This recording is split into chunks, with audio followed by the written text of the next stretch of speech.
This is Sunday, July 12th. There are 10 days until San Diego Comic-Con 2026. Welcome to SDConCast, the official podcast of the San Diego Comic-Con unofficial blog. VANUHTEE go. Oh my god, I love LiveJournal, and my LiveJournal loves me.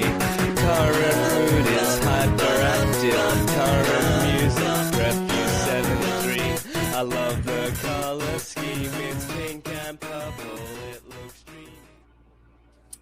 Good evening, everybody. I am your host, James Riley, and joining me on the podcast, as always, Carrie Dixon. Hey guys, thanks so much for joining us. And joining us again from the unofficial blog, Erin Tapkin. Hi, everybody. All right, so this is the special second Breaking Down the Schedule podcast of SDConCast. We'll be taking comments and questions during the show. You can tweet us at SD_comic_con, use the hashtag SDConCast, or you can comment in the YouTube live chat. We're going to get right into the schedule, but let's do a couple of you should know things before we do that. The first is, of course, they update and post some stuff into the schedule after it is posted. And I just wanted to make sure everyone is aware that there is an updated selection on one of the choices for the filters. So you can see if any panels you're interested in have had any updates, such as maybe adding, like what happened on Friday. We found out that they added the artists and writers and such who were going to be at the DC panels after they were posted. So if you're interested or you want to just check about things, and also there's new stuff that is added sometimes.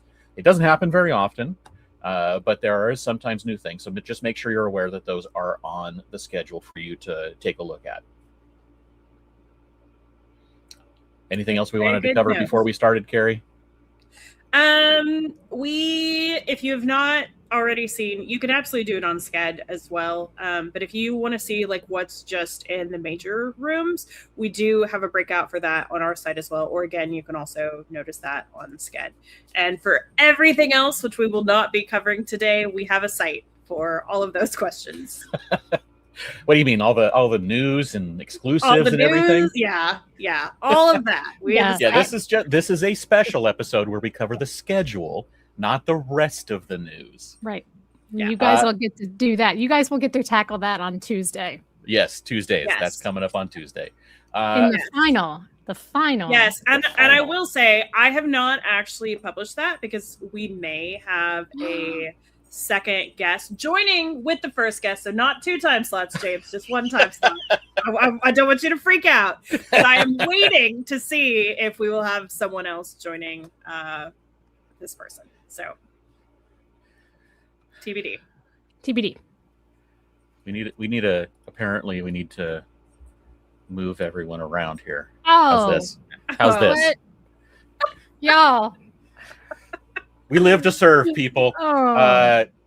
Okay, so by request, I'm up here in the corner. Well, if my computer decides to act up again, I'm out of the way, and you guys can just carry on, right? There we go. Fingers crossed, everything goes okay. So we're gonna start. Actually, I this is off topic, and you're gonna kill me. For Aaron, Jeremy cut in last time with some very breaking news that he was very upset to not make the podcast. Yep. Would you like to tell us that, or would you like me to? Well, you can tell the story. You can tell it. It was hilarious. Okay. So, if you listened to our podcast on Friday, you know that the last panel Aaron went to was 16 years ago for the event, which was something on NBC. Yes. Never heard of it, but it was 16 years ago, so sure. So in this panel, Aaron apparently tweeted something, and then it made it onto the NBC commercials for the show in huge letters. Like, Jeremy sent us a screenshot, and literally all it is mind sufficiently blown at Bavarian Aaron. Like, that's the entire screen. So for her 1 panel in 16 years, she was too powerful, and that is why she has never been back. I think it's amazing. Good job. It was so funny because he came down and he stole the headphones and the mic from Aaron. Took my headphones off. He's like, look, I was screaming upstairs watching this because I had to come and tell you And he's like, look, this is what happened. And it was just so funny. He was so determined that like we had to know this. He was so upset she didn't like. You make one tweet at text. one panel. One panel, one time. One panel. You make a tweet. They use it in their marketing for like 3 months, he said. Yep. Yeah. And you're like, every time they did, I would get people tweeting at me or people messaging me on Facebook like, did I just see your name on NBC? I'm like, yes. Yes, you and you're did. like, I really don't need to go to panels ever again. I've peaked. It's like, we're done. Yeah, that's why you haven't been back in 6 years. Yeah, that's exactly the why. mystery of why Aaron doesn't go to panels. The mystery has been solved. I'm gonna make that the reason. Yep. Okay. Anyway, I wanted to share. Sorry for embarrassing you there. No, that's okay. I was worried that you were gonna pull up a screenshot, a slide of the actual thing. So thank you for not doing that part. I was thinking of doing it just now. Oh, man. Why did I say something? Now, people, if you want to find it, you can go look at our replies on Twitter. Yes. Yep. It's there. It's definitely there. All right. Now we're into it. Here we go. We are starting, of course, with Saturday. We covered, for those of you who are just tuning in, don't know what's going on, we covered Thursday and Friday on Friday night, so you can go find that in our YouTube history. We're covering Saturday and Sunday today, and we are going to cover the major rooms, which starts with room 7AB, which holds about 480, and it kicks off at 10 a.m. with Hello Darkness, My Old Friend, celebrating the best in horror with the anthology comic book series Hello Darkness, celebrating rising stars and legendary talent. Features Boom editors, Sebastian Gerner and Maya Bollinger, creators Tate Bromble, Julio Anta, Teenie Howard, and Becky Cloonan. And then at 11, we have Archie Comics' 85th anniversary celebration. In 1941, Archie Andrews made his first appearance in Pep Comics number 22. And 85 years later, Archie is still going. Creators Karina Bechko, Tyler Crook, Patrick Horvath, Ben H. Winters, and more from Archie and Oni Press all are on this panel. And then at noon, we have Z2, where comics and culture collide. And this features creators from the Z2 line, like Cage Claypool, Charlie Bernante, Carla Harvey, David Dastmalchian, along with Jasmine Saravia, the Z2 editor, talking about all things Z2 and what's coming up from their line. At 1 p.m., we have Tamashii Nations Unveiled, SH Figure Arts exclusive panel, and this is exactly what it sounds like. It's panelists from Bandai Namco's Tamashii Nations will talk about things that are coming up. There is also a special giveaway item planned. At 2 p.m., we have Spotlight on Yoichi Nishikawa, and this is a special guest at Comic-Con this year. They were a background painter on every Studio Ghibli film from Howl's Moving Castle and on, and has also been an art director at Studio Panok, Studio Chizu, and more.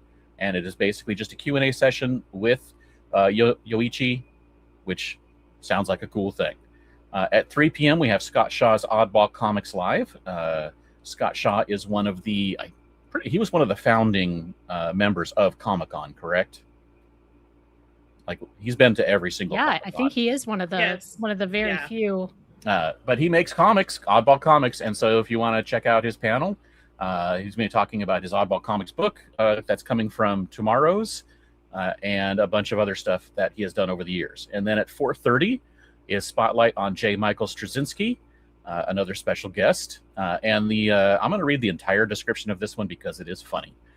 Do you like Clint Eastwood directed Changeling, the first Thor movie, World War Z, Babylon 5, Sense 8? Would you like to know more about J. Michael Straczynski's run on The Amazing Spider-Man and many other titles for Marvel, DC, Dark Horse, and others?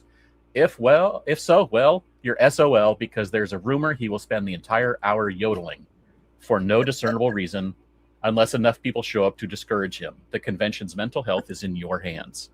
I think we all know what that means.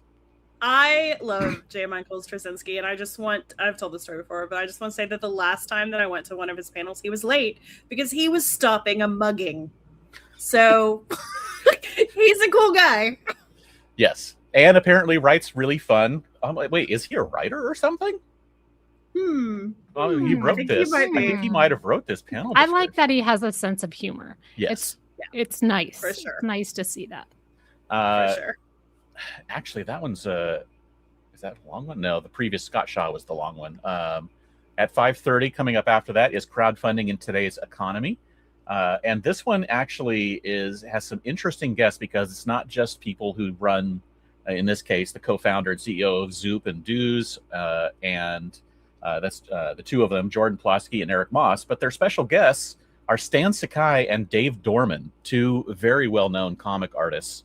So I think it's pretty cool that they're getting some big names to talk about crowdfunding in today's economy. And then at 6:30, we have a look back at animated series from the 80s. And this features a bunch of writers of 80s shows like The Real Ghostbusters, She-Ra, G.I. Joe, Transformers, Super Mario Brothers, Static Shock, Spider-Man the Animated Series. So this should be a pretty fun time talking about all those old cartoons. At 7:30, we have Star Trek's Future in a Time of Flux. And this is one of moderator Larry Dr. Trek Nemechek's panels that he does throughout the convention, talking about what is coming up with Star Trek in the future, and includes people who have worked on Star Trek, like Ben Betts and Dan Hagman, Aviel Manbalo, and more. At 8:30, we have Brand New Day, Comics and the Art of Reinvention. And this is just a bunch of psychiatrists and smart people talking about how comics have continued to rebrand, reinvent, redo, roll back, reboot everything in comics and what's going on there. And so that is it for the day. A lot of good comic stuff. A lot of good comic stuff. So, and the good news about this as well is I think there's going to be tons of turnover throughout the day. Like, I think people are going to show up for their one panel and head on out. Yep. Yeah. So, I mean... So, I do know J. Miles Straczynski's panel is usually very well attended. And I have actually seen a lot of people really excited about Yoichi. So, I could see that one being very well attended. Yeah. But the rest of these, I just don't know. I don't think... The Tamashii Nations with the offering of her possible special giveaway may draw in a lot of people as well, and especially in a room only seating 500. Yeah. So those are those three, and they are actually not in a row. So if you want Straczynski, I think you don't have to worry about the other ones that might fill up. Yeah. But yeah, I don't think if you were interested in either of those three, I would show up like an hour, maybe 90 minutes early. Personally. Yeah, because remember, this is a small room, and I have seen the line for rooms like this get very long because people just decide to stay for a couple of panels or whatever, and the line just doesn't move. And real quick, let's just give our usual caveat. So for anybody who did not tune in on Friday, so when we talk lineup times on any of these rooms, we are talking about just to make it into the room, not like if you want front row, first couple rows, like that's on you. You figure that out. We are talking just to make it into the room. Other thing to note is if this is your first time at Comic-Con, they do not clear the rooms between panels, which is like almost no other conventions do that. So just keep that in mind. That's why you always have to look at like what else is around your panel. Yeah. Okay. All right. So this looks like I said, it's pretty easy room. Just plan for those few panels you think may stack up. Yep. I did notice Scott Shaw gets an extra half hour in there. Well, when you help found the convention, maybe they do. You get 90 minutes if you want. You get 90 instead of an hour. Yep. That's true. All right. Let's move on to room 6D and E. This room holds 884, give or take a few. And they are starting the day at 10 a.m. and it's with MeTV's Svengoolie. This will be, I think, the second time in a row. Svengoolie and all the Sven squad are all going to be there. Looks like Svengoolie, nostalgia for Gwengoolie and the Imp, along with the executive producer, and moderating is two-time Emmy Award-winning producer, writer, and comedian Dana Gould. And attendees will receive a Comic-Con exclusive collectible magnet.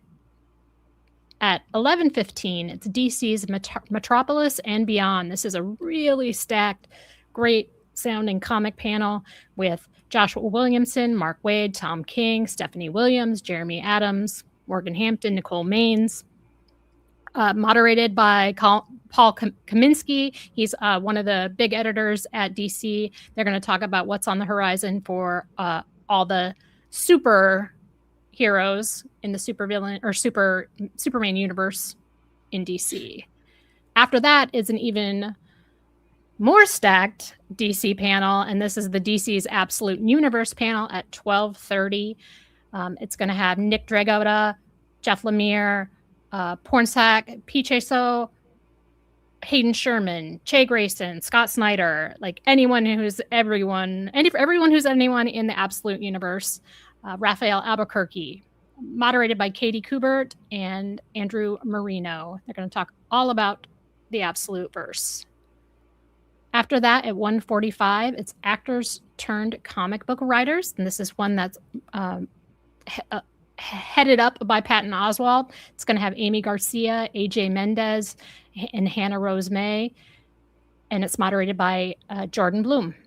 And they're going to be discussing their journey from doing TV, performing, and into comic book writing. At 3 p.m., it's Spotlight on Frank Miller, who has a new memoir out, Push the Wall, but he'll be just talking about all things Frank Miller, everything that he's gone through. Attendees will get a glimpse of his life story. We went from a 17-year-old Vermonter to a comic book creator. So if you're curious about Frank Miller, that's a great one to go to. At 4:15, it's Dugout Dads, From the Sandlot to the Dugout. These are all the cast of the movie The Sandlot: Patrick Renna, Chauncey Lepardi, Tom Guiri, Brandon Adams, Marty York, Grant Gelt, Victor D'Amata, and Shane Obadinsky. It says that they're reuniting for the first time in three decades, which is pretty impressive. Also, Danielle Fishel, she is going to be the one joining them. I don't know if anyone else remembers that this was going to be an off-site event, correct? Yep. Yeah, it was. And as far as I know, only Patrick Renna was attached to that portion of it. So now instead of this being a separate ticketed event, now it's going to be at 4:15 in the afternoon, Dugout Dads. After that, it's at 5:30. It's Danny Trejo's Year of the Devil, which is a new graphic novel being produced through a crowdfunding campaign.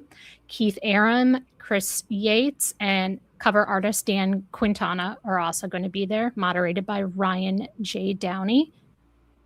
At 6:45, the very, very popular X-Men fandom panel will be there. Chandler Poling and Chris Riley of Giant Size Productions. This is always a very well-attended panel, and they almost always have a fancy giveaway. We haven't heard about that yet. I'm sure they'll have it, but whether or not we'll see it before the show, who knows? Moving into the evening hours, 8 p.m., it's Cyanide and Happiness, Stuff We Shouldn't Draw. The creators of the Cyanide and Happiness are going to be there.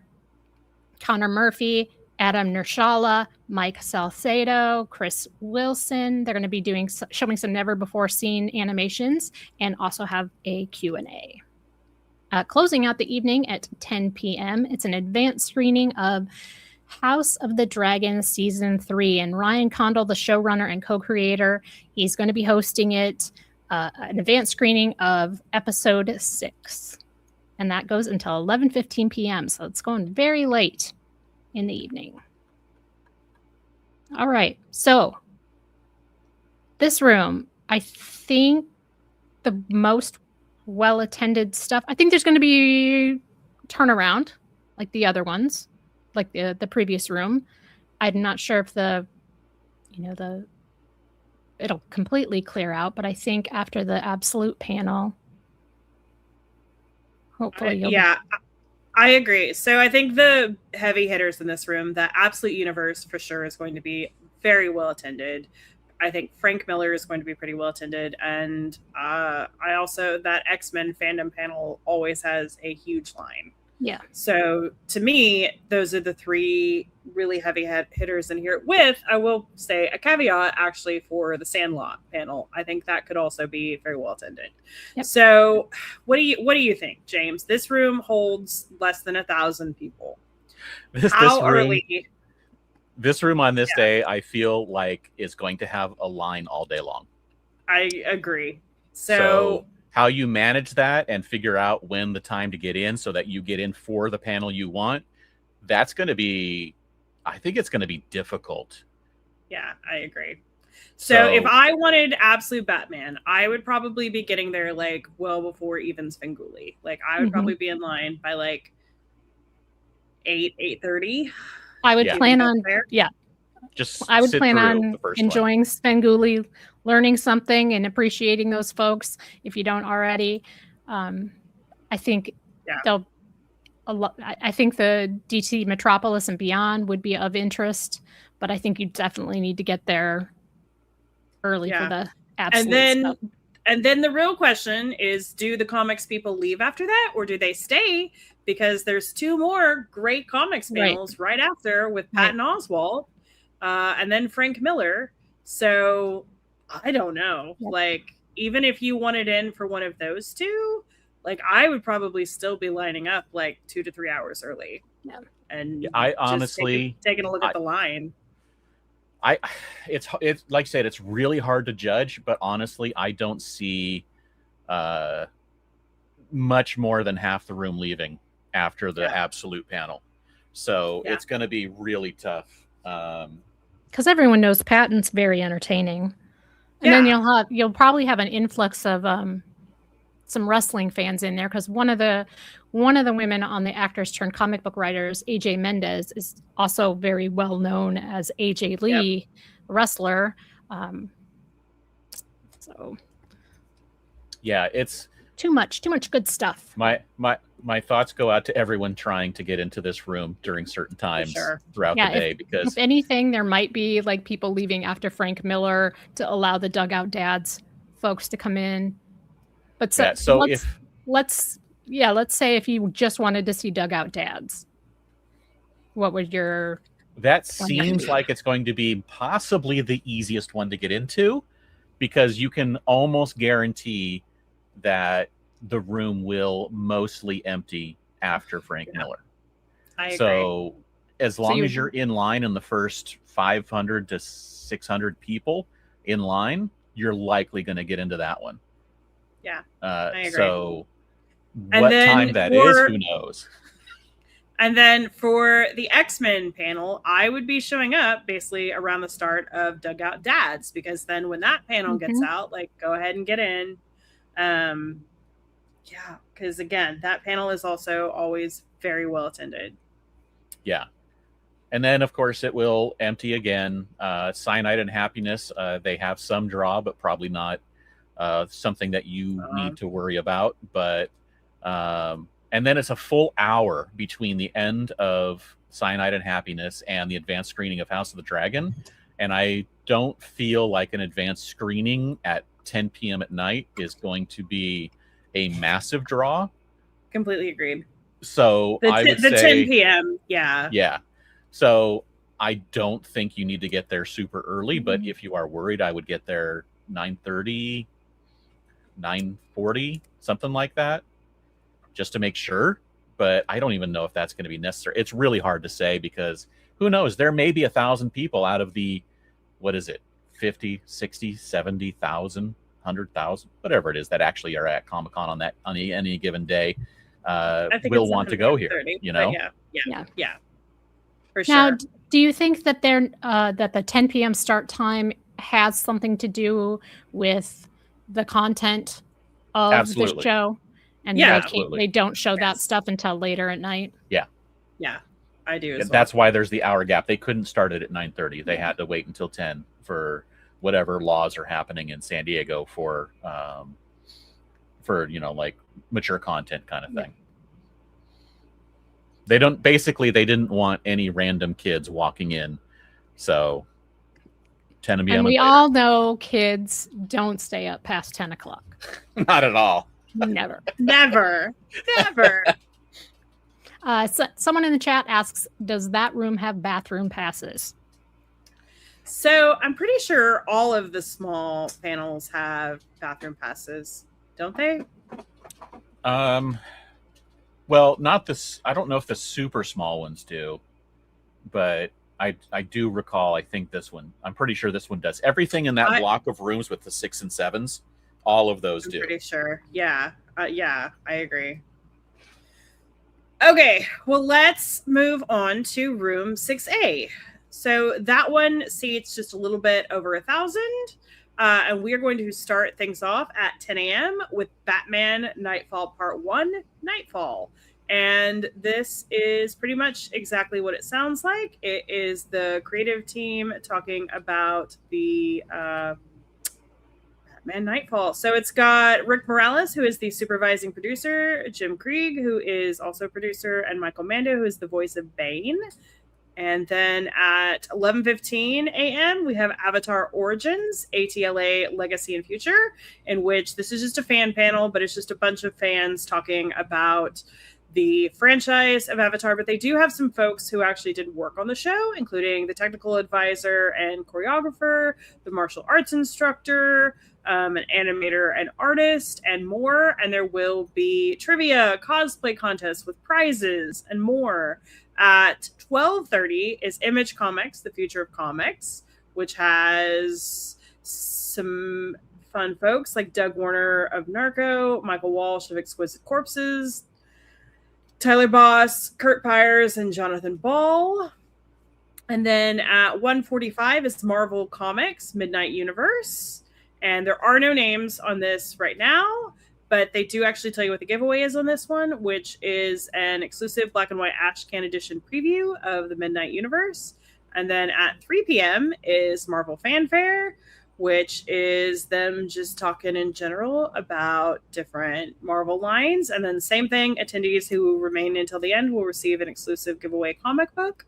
At 4:15 p.m. is the 40th anniversary of Ghibli's Castle in the Sky, which has Hirokatsu Kahara, who was the Studio Ghibli production coordinator from 1985 to 1990, as well as the return of Comic-Con special guest Yoichi Nishikawa, who was a background painter on all of the Studio Ghibli films. And then at 5:30 p.m. is From Indies to Blockbusters, the storytelling power of diversity, which has a bunch of really cool folks on it, including Nicole Maines she's an actress and a writer, Lenore Zan of X-Men 97, Andy Park, who was the Marvel director of visual development on basically all of their films, Rob Edwards, who was a writer on one of the Captain America films, Stephanie Filo, who was an editor on Daredevil Born Again, and on it goes. Caitlin Glass, who was in Solo Leveling, Hades Moses Lichtenstein, Kelly who was an actress in X-Men 2, Karen David, who was in Fear the Walking Dead and Gallivant.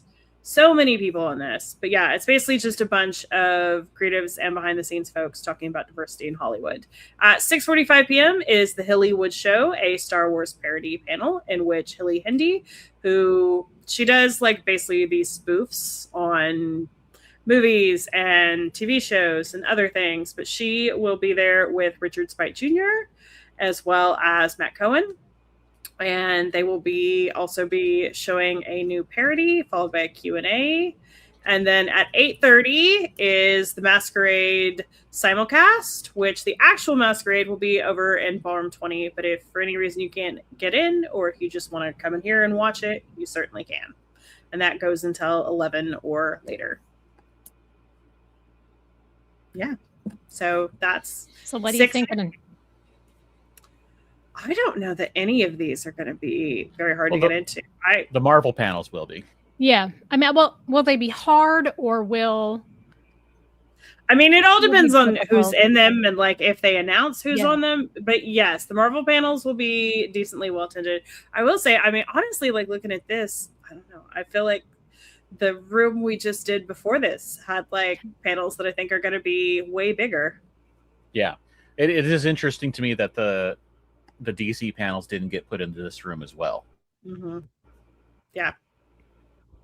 Agreed. Did it again. So, Oh no! Did it again. James, Hal returns. what did you do? Now we have to move me down here so it looks visible. Oh, Yep. oh my Yep. goodness. It'll come back voice. eventually. Okay, I'll be back okay. soon. I mean, I'm still the disembodied, pulsing Yeah, voice. you're here. You're here But in we like spirit. seeing you. Yes. All right. All right. So this room, I think the Marvel panels are going to be fairly well attended. If they announce some big names, obviously it becomes even harder. But the fact that they always give a freebie out that the Marvel collectors will want makes these very well attended panels. So yeah, I mean, just what we have said applied to last time is just get there at least a panel early, and keep an eye on social media to make sure. Otherwise, I don't know if any of this is something that you need to get here exceedingly early for. No fear about the Ghibli panels. Somebody is asking if that requires a long. That one might. lineup. Again, it's really hard to say because Yoichi is in another panel, so people wanting to see them may decide to just go to the one that fits their schedule best, and it'll split the people that want to see it. Yeah. So yeah, it just keep an eye on it. If you are worried about it, show up at the beginning of the panel before the one you want to see and sit through a panel, and I think you'll be fine on most of these. I think for this Saturday, the 40th anniversary of Castle in the Sky, it probably behooves them that it's after both of the Marvel panels. So because will be I think a people lot of leaving people will leave for sure. Real quick in the chat, Lalo asked, "Is the app with the schedule ready? I still can't log in." So no. So normally, like they update the app to where like it actually functions as an app on the Monday after the schedule. So it will probably go up tomorrow. He's back. Are you back? Kind of. You are. Oh, by popular demand, he's back. That didn't take long. No, it didn't. It's weird. It's just my entire screen goes black when that happens. By the way, and I'm like, oh no, the computer's like shutting down. Oh, yeah, it's weird. So then you're just like completely. I mean, do you have something else that you pull it up on? And like no, it just everything comes or... back. Everything comes back, and just the thing says the camera isn't recognized anymore, and then eventually it just comes back. That's so weird. Yeah, it's I don't know. It's a new computer too, which is really weird because I've had it for less than a year, so it's just whatever. Testing you. Yeah. Okay, we're done with that room, right? Because we're on to the next one. So. Yep. Let's go to 6 BCF. James, take it away. This one holds 2160 roughly. It's their pretty big room. This used to be like one of the major rooms before they opened up Hall H and Ballroom 20. First up at 10:30 is the Toys That Made Us, Beloved Blunders. And this is Brian Volk Weiss, creator of the Toys That Made Us, spotlights all the wacky, weird, and downright worrisome toys that remain unforgettable over the years, such as LJN's Dune line, Kenner's Waterworld line, and the Star Wars Power of the Force 2 line. After that, we have the perennial awesome panel of Quick Draw, which is hosted by Mark Evanier at 11:45 a.m. And his guests this time are Scott Shaw, Tom Richmond, and editorial cartoonist Lalo Alcaraz, and possibly a couple of highly surprising surprises. And then at 1 p.m., we have the Saturday Cartoon Voices panel, also hosted by Mark. This year's lineup features Eric Bauza, Shelby Young, Michael Scott Action, John Allen, Stephanie Sutherland, and Sean Giambrone, and possibly more. And then at 2:45, we have Designing Games in Middle-earth. This is the, explores the unique challenges creators may have overcome, and they strive to deliver the best possible gaming experience to fans. It's moderated by Luke Peterschmidt from Asmodee. At 4 p.m., we have Bringing Star Wars Zero Company to Life. Meet the cast behind the highly anticipated tactical Star Wars game. It doesn't give us a list of anybody who will be there, but it tells us that the voice cast and developers from Star Wars Zero Company will be there to talk all about the game. At 5:15, crafting the art and sound of the next Aliens Fireteam Elite. And this features the composer, Austin Wintory, art director, Nicholas Stolman, senior environmental artist, Michelle Vargas, and sound design director, Derek Reyes. They're going to be doing a Q&A moderated by Jake Kriegman, who helped do Aliens Fireteam Elite 2. So that's pretty cool. New Alien stuff. At 6:30, we have Control Resonant, exclusive updates with cast members. Remedy Entertainment shares updates on the upcoming Control Resonant with actors Sean Dury, Matthew Peretta, Frankie Kevich, and Courtney Hope, discussing their characters and their work on the game. At 7:45, we have Isla Monstro Unleashed. And this is Stephen Shea, James Schrader, and Robert Ryder, along with other cast and crew, discussing the process of bringing the all-star indie animated feature Isla Monstro to life. I do know on that Isla Monstro panel is Gigi Edgley, just FYI. Oh, fun. Okay, so this is a big room that has two very big panels with Quick Draw and Saturday Cartoon Voices.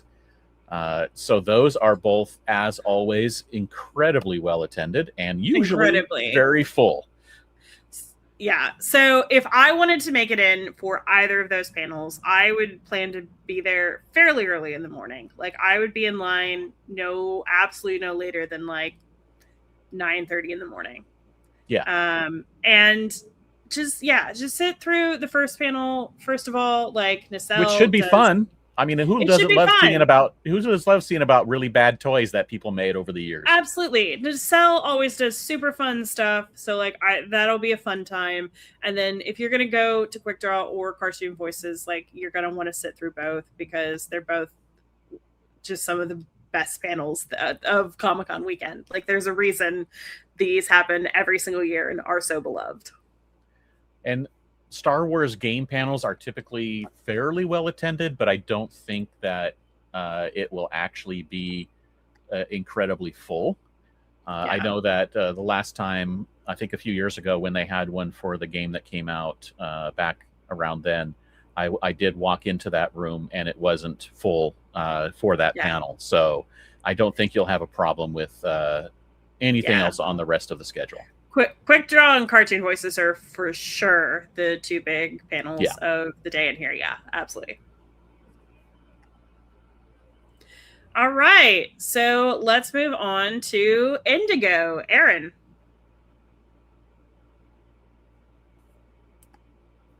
Aaron, you're muted. You're just talking away. Just talking away. Just talking about the Hilton Ballroom. Just roll it back. Yeah. Okay. So Indigo Ballroom, as we mentioned on the last show, that is over at the Hilton San Diego Bayfront, and it holds 2,663 people.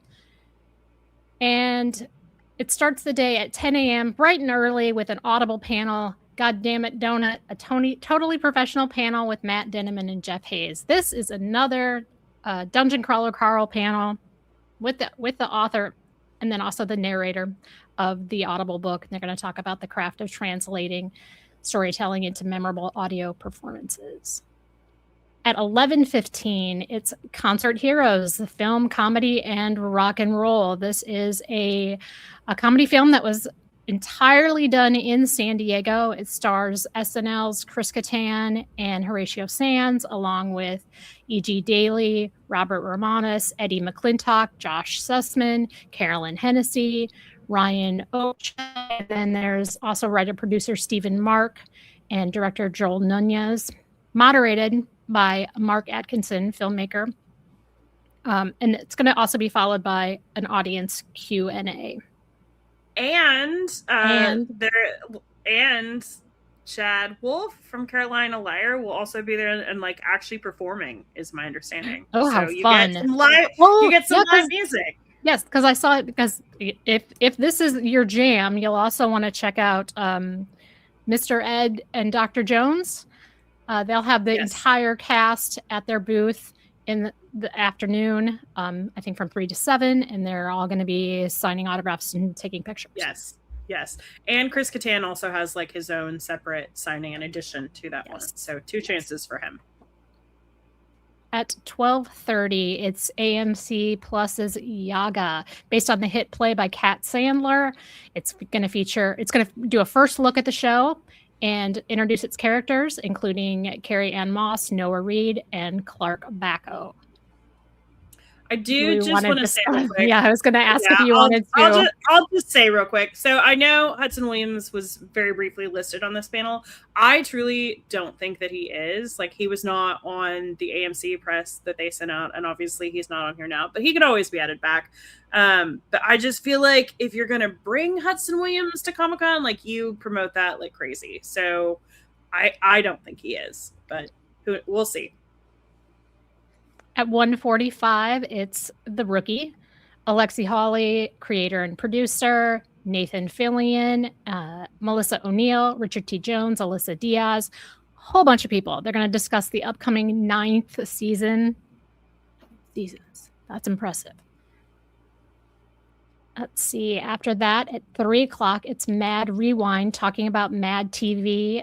This is Mo Collins, Orlando Jones, Phil Lamar, Michael McDonald, Nicole Sullivan, Deborah Wilson, Lane Capich. They're going to be doing a Q&A, but they're going to just mostly be talking about the late night comedy series, and moderated by Brandy Stillwell. At 4:15, inside season 2 of TNT's The Librarians. Let's see, some of the stars: Callum McGowan, Jessica Green, Olivia Morris, Bluey Robinson, and the showrunner and executive producer Dean Devlin will be there. Moderated by a couple of people, Josh Gates and Christian Kane and Lindy Booth. Going to be talking about the return of the franchise. At 5:30, it's Collider's Ladies' Night with Perry Nemiroff.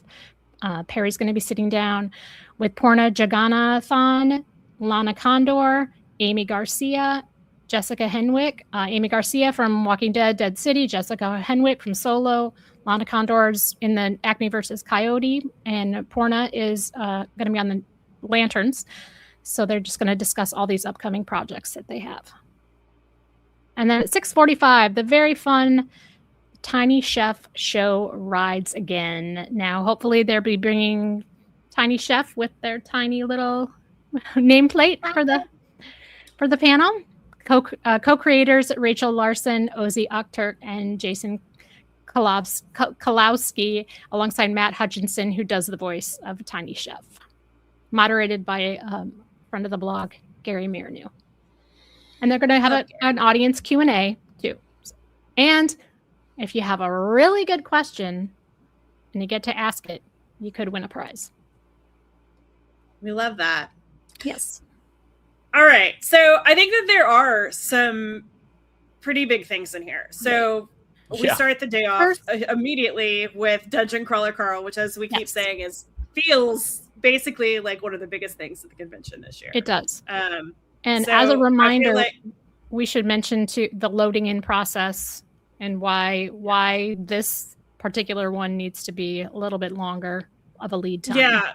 So Indigo, not only is it over at the Hilton Bayfront, so obviously it's going to take you longer to walk there if you're coming from like the convention center, but the load in that they actually do to get into the Bayfront is just like incredibly slow. So like whatever time you're thinking, however much lead time you think, like I would probably at least double it because that load in time does take so freaking long. But yeah, so we start things off in the morning with Dungeon Crawler Carl. So that immediately feels like it's already going to be very well attended. So like what time would you get here for this, James? Me, if I was a Dungeon Crawler Carl fan and I did not want to miss this, knowing all the things that are happening and how many other fans there are, I would be there, like I mentioned the other day, of getting there before they start doing anything. So like as early as 5 a.m., but probably no later than 6 a.m. Yeah, I agree. That's very sound. And here's something I wanted to say about this. For all of you who are wanting later panels in the day, I feel like you don't have to stress and get there and beat all the Dungeon Crawler Carl fans. Agreed. They're going to leave. I think you get there like when Dungeon Crawler Carl starts, and whatever you want for the rest of the day is yours. Because I think the room is going to, if you let all the Dungeon DCC fans, I guess we'll call them. If you let all of those fans get into that panel, I would say like 80 to 90% of the people are going to leave after that. Yeah. I So agree. let them get to that panel, let them be the fans, and don't take up their seats, and they'll reward you by leaving after that panel, and you It's can true. then get in. It's totally true. So the other big panel of the day in this room, in my opinion, is the Rookie, just because Yeah. Nathan Fillion is so beloved. So for that one, I would probably get there like sometime during Concert Heroes, and then like maybe you sit through Yaga if you make it in, but you should for sure, I would think, make it in for the Rookie. So that's probably what I would do. And each of these things does have I would say, a dedicated fan base that would attend, or fans of things like the Concert Heroes. I'm sure there's fans of Chris Kattan and Horatio Sands and E.G. absolutely. Daly and all of them that will go to this. But will it fill up, 2,500 plus? Probably not. Yeah. And the Yaga panel, Carrie Ann Moss is very popular from The Matrix, but is she enough to fill a room? Probably not. If Hudson Williams was on that panel, it would be an entirely different story. But yeah, I don't think you will have much trouble getting into Yaga. Yeah. So if you want to attend anything after the Rookie, I would say for sure you just need to show up with plenty of time, as we said, to get through the lining up and entering procedure. So I think for this, if it was a walk-in, I think you still get there half an hour early to get through to do the whole line process. Just a half an hour early just to do that, even if it was an empty room that you wanted to walk straight into. Yep, completely agreed. Okay, so let's talk about my room. And I think I have decided that I actually will be in my room this year on Saturday, briefly. So yay for that. So Ballroom 20 holds around 4,800. And we start things off as we do pretty much every year with it's basically used to be the Fox Domination Hour. These days, I don't know if we're calling this Hulu Anime Mayhem or what we're calling it, but that's what it is. But at 10 a.m., it is Bob's Burgers with creator and executive producer Lauren Bouchard, along with several of the cast, including H. John Benjamin, John Roberts, Kristen Shaw, Eugene Meerman, Dan Mintz, and Larry Murphy. And then at 11 a.m. is Futurama with Matt Groening, as well as some of the cast members, including Billy West, John DiMaggio, Lauren Tom, Phil Lamar, David Herman, and Maurice LaMarche. And if you have never been to a Matt Groening panel, it behooves you to ask a question, because what he does is he brings like a giant sketchbook where he has like drawn characters, and if you ask a question, like he will rip one out and give it to you. So it behooves you to ask a question for sure. 11:45 is The Simpsons, which right now is just Matt Groening, as well as writers, animators, and top secret special guests. So TBD who's going to be on that, but I'm sure it'll be fun. And then at 12:45 is American Dad, in which they are gearing up for their 400th episode. How has this show been on that long? With stars Scott Grimes, D. Bradley Baker, and some of the writers. And then at 1:30 is Family Guy with the always great Alex Borstein, Seth Green, Arif Zahir, and Jennifer Tilley, as well as the showrunner. And then at 2:30 is Entertainment Weekly's Brave Warriors. So this is very similar to like the TV Guide fan favorite. So they don't list who's going to be on the panel yet, basically because Entertainment Weekly now has to look at the schedule just as the rest of us do and figure out like who among the people here that can get on the panel. But we'll find out soon enough. And it's usually some pretty fun folks. So at 3:30 is Reacher, as well as Neagley. So it's two series in one panel, with Alan Richson and Maria Sten and cast members as they take the stage to give you a look at both of those series. And then at 5 p.m. is Carrie, original Carrie, according to the trolley, in which the word original is 5 times the size of the word Carrie. It is. Go look at it. So it's so bizarre. So weird. Very So strange weird. design choice. Very sorry to say. So it's so weird. All right, but the wonderful Mike Flanagan is bringing us the original retake on Stephen King's Carrie, and he's bringing along some very fun special guests, including Summer Howell, Samantha Sloyan, Sienna Ogadong, Allison Thornton, Amber Midthunter, and Matthew Lillard this is going to be basically our very first look at this series. Like, we have like basically nothing that we have seen from this beyond a single poster and this very ugly new trolley wrap. So yeah, I'm so excited for this one. This is, if you could not tell, this is what I've decided I'm going to Ballroom 24. I like how I think it's hilarious that it says never before seen footage. Well, all of it is. All of it's we never haven't before seen. Yeah, we have seen nothing. Nothing. So nothing. All right, and then the room closes for 2.5 hours as they reset the room in order to do the masquerade that evening at 8:30 p.m. And if you have never been to this, it's basically a cosplay competition in which folks have signed up, and it's kind of like the belle of the ball as far as cosplay goes. So it's people who have spent months and months and months working on their cosplay, showing it off. They award prizes. It's really cool. If you want to attend that, they do give out tickets. So free tickets are given out at noon near Ballroom 20. There's like a little desk where you can get it. And also at the masquerade desk after 3 p.m. A ticket guarantees a seat, but is not required. And those without tickets are welcome after the ticketed line has gone in. As we mentioned earlier, overflow viewing is over in 6A. So yeah. And on large screens in the sales pavilion. In addition to that, so you could also watch it there. And do we know in the sales, do they still sell beer? They did at least one year, and we were like, "Oh my god!" Also, didn't they like 1 year or maybe more years? They had like snacks too, like they had like bowls of pretzels out. I remember recall that. Talking about, yeah.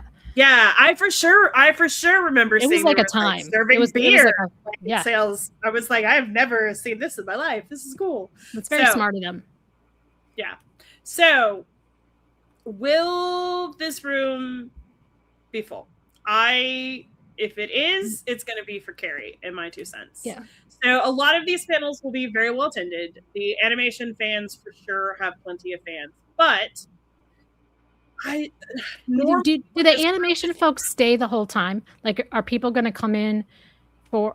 Is it like the same audience for Bob's Burgers as it is for Simpsons and American Dad? So they're going to stay there until they're going to stay there. I don't know if I actually think this room is going to be completely packed, though. Yeah, and for the animation, I feel like it's not. Yeah, the animation stuff. There is definitely a not insignificant number of people who come and go during the different shows because they're fans of certain ones. But I would say probably half of them probably stay the whole time. Nice. Yeah. So normally when this room is packed on this day, it is because there is something huge later on in the day. I'm just going to go ahead and say, like, the vampire folks, like a lot of us sat in there all day last time. Now, is Carrie that draw? I don't know. It might be. Like, I freaking love Mike Flanagan. Are there enough people like me and who love Matthew Lillard and Stephen King who are so excited for this? I don't know. To do it for an fairly unknown in that we haven't seen anything. Correct. It hasn't built an audience yet. Besides like the Flanagan folk and the Stephen King folk. Yeah, absolutely. So I just don't think any of this is truly going to be that hard to get into. If I wanted to get in for Carrie, I would probably get in line around like Entertainment Weekly's Brave New Warriors, and like maybe you sit through Reacher. Sure. That's not the end of the world, but that's what I do. But that to me is like the only panel in here this whole day that like I think you really need to worry about. We've got some confirmation in the chat that free popcorn, snacks, beer for purchase, along with other spirits. See? But snacks run out pretty quickly. Yeah. No snacks at the panels. We're talking about just the sales, the simulcast of the masquerade in sales during the masquerade itself. Yeah. And as Committed Comics pointed out, Reacher is a good show. Well, he says an awesome show, but Alan Ritchson is like quietly garnering a pretty big fan base from all the genre and other shows that he's done. So this one, I don't know. I honestly probably isn't going to fill with just the Reacher fans because Reacher's not a super genre thing. But Alan Ritchson fans will definitely show up, but it's not going to show up in 5,000 numbers. So, yeah, this one will be well attended but not full. Correct. Yeah, like I said, to me, the only question mark is Carrie. Yeah. And now it's a bigger question mark because you keep hyping it up. Original, guys. It's original. It was the original Aquaman. Yeah, I mean, I know they want to make sure that we know that it's not just the same movie. thing, just the movie, but it is based on that. Did it need to be that much bigger than the Carrie logo? No. It could just say like Carrie, an original series. Yes. By Mike Flanagan. Yes. And you bold original. You just make it the same size, just bold it. Yeah. A Prime Video original. It did not need to say, like, it literally looks like the name of the show is original. Please ask us next time. Thank you. Whoever is designing Prime Video's trolley wraps, man, like, I want to work. There's been they have had some stinkers over the years. For sure. The blue, was it the blue and black ones that were just like just big bold just text. Like, someone's like, let's do Arial bold or Times New Roman bold or whatever it was. Yeah. And make them 3 feet tall. We're done. Modern typography. Well, we need that's what the nerds want. Let's be careful what we wish for, because next year, like they'll like use AI and the trolleys will look like a bar advertisement. Yeah. All right. Hall H. Here it is. Big H. day. Hall H. Saturday. It holds 6,500. The first panel isn't until 11:15 a.m. With the animation show of shows, origin story, a mix of art in advertising and beyond. So let's talk about this really quick. I feel like something had to have dropped out. Like 11:15 is a really weird time to start. Like, surely there was originally a 10 to an 11, right? Like, yeah, it is would weird. Make sense. Yeah, and it does actually feel at least vaguely possible that something gets added back. I mean, I'm not saying that's likely, but it has happened in the past. Like last year, we had like 3 Prime Video panels that didn't get added for like days. So who knows? But anyway. Yeah. So this is Ron Diamond talking about Acme Filmworks, the company he started in 1990, and offering a place for a bunch of creative people to do animation in short films and advertising and everything like that. And then at 12:30, we have the Star Trek Universe panel, and this features a plethora of Star Trek actors and creators. From Strange New Worlds, we got Anson Mount, Rebecca Romaine, Ethan Peck, Christina Chong, Celia Rose Gooding, Melissa Navia, Paul Wesley, along with Akiva Goldsman, Henry Alonso Myers, and Alex Kurtzman. There will also be a special franchise 60th anniversary celebration with an intro from Eugene Roddenberry and iconic cast members from across the universe, including Michael Dorn, Robert Picardo, Connor Trenier, Cyric Lofton, Doug Jones, Michelle Hurd, Jerry O'Connell, Christina Chong, Kareem Dianet, and the legendary George Takei. So this is going to be, this is a big panel. It's interesting that they have an hour and 15 minutes when it feels like they're only doing basically 2 panels. Normally they only do like 30 minutes per, but they're giving them a little bit of extra space for for all those people that are going to be there. Yeah.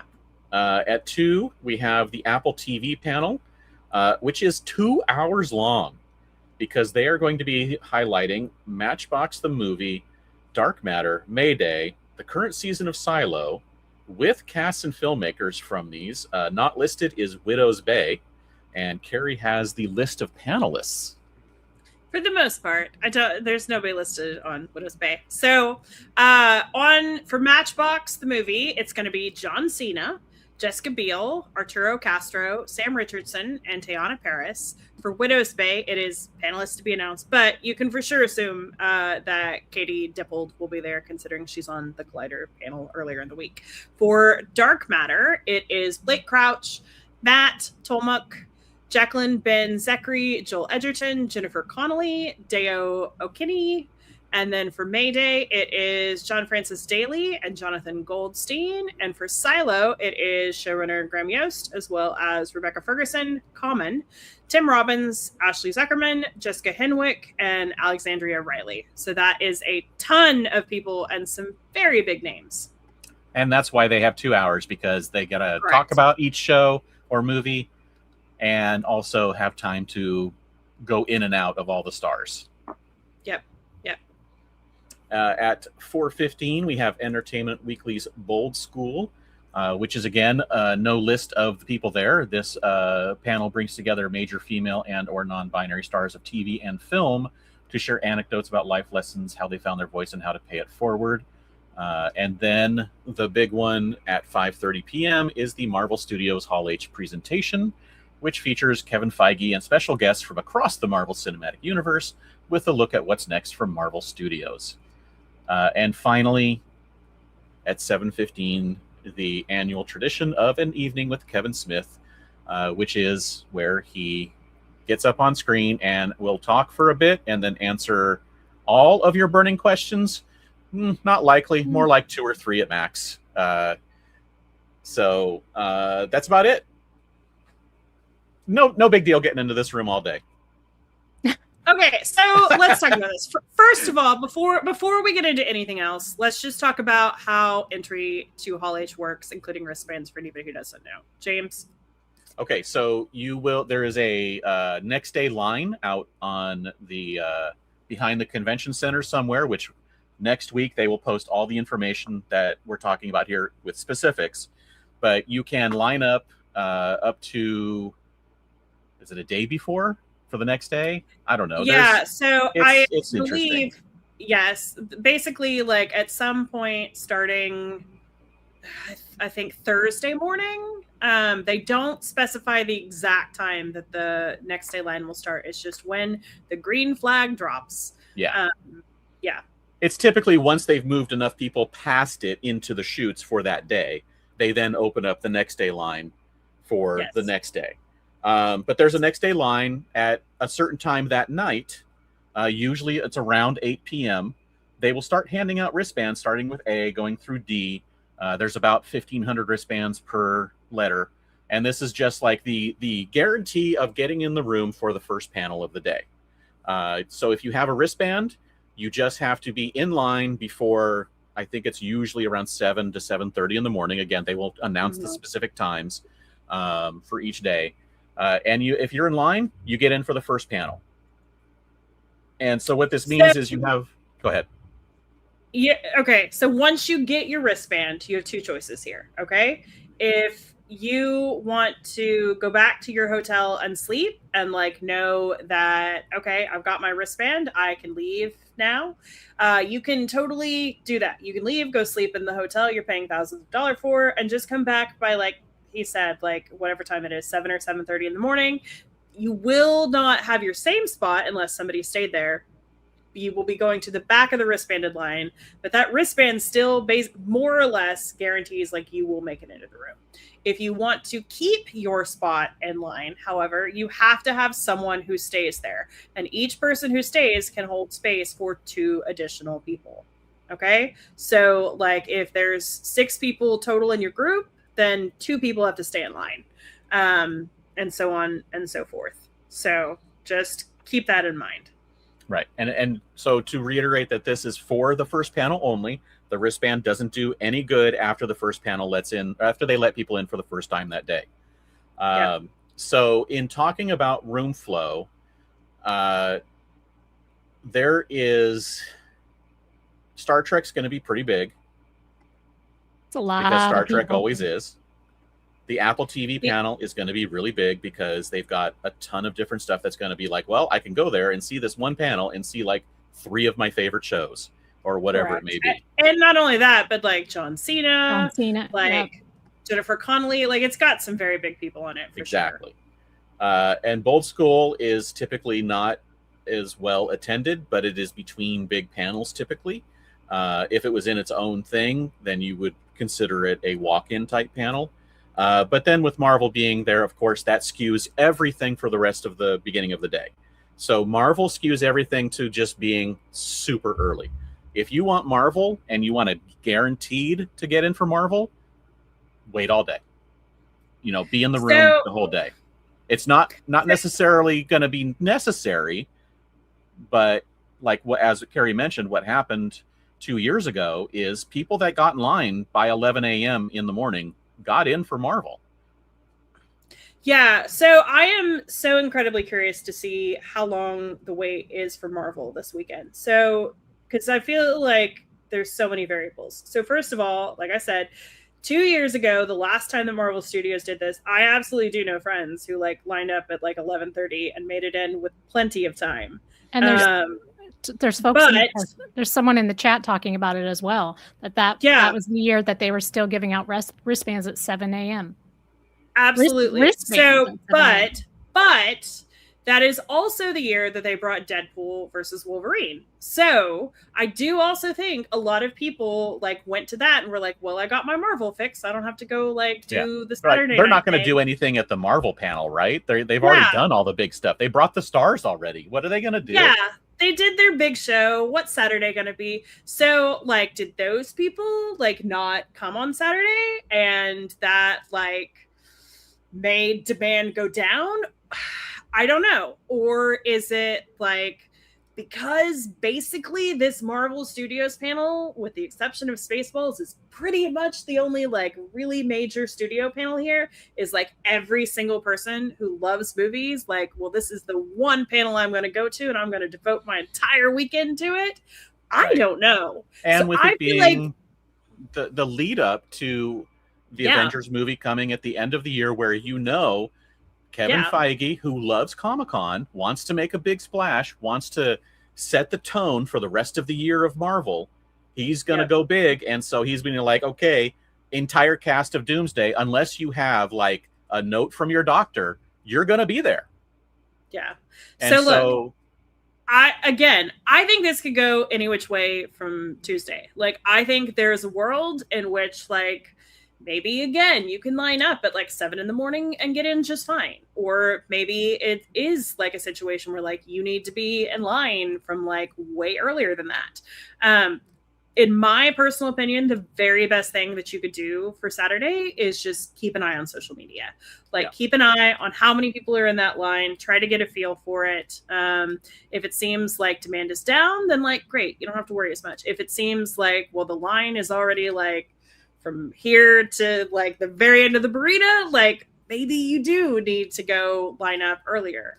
And I will also say, if this is another situation where like 2 years ago, like you do not have to line up insanely early, I think there's a very real case to be made that like maybe we don't need wristbands anymore. Like maybe the lineup situation for Hall H, in my personal opinion, has like gotten way better than it was like 5, or maybe not 5, but like 7-10 years ago. Like I just feel like people are not waiting out in the massive amounts of numbers as they were back then.